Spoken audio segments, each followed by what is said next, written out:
So there is really no asset protection with the sole proprietorship. So you are exposed asset protection-wise 100%, in my opinion. So if there is a lawsuit or basically an audit, a lawsuit, any kind of thing like that, you're completely naked from the standpoint of that positioning. So if you're sued, you can really, really, really get everything that you have taken.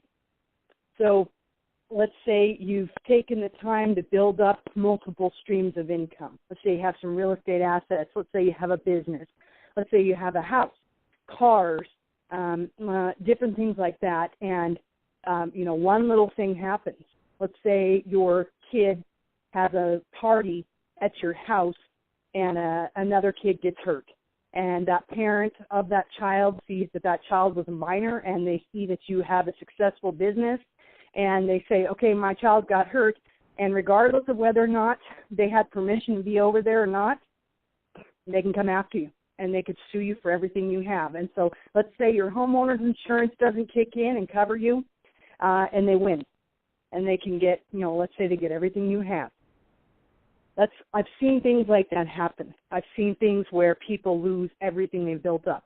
Or I've seen people lose things through medical challenges, and then they haven't had things protected estate planning-wise, and they've lost everything they had because they didn't have the right kind of medical insurance, and then they didn't have the right kind of entity structuring in place, so they lost everything they had because somebody got sick in their family and they didn't have the proper entity structuring in place. Even though they had a successful business, they ended up being wiped out and having to start all over again.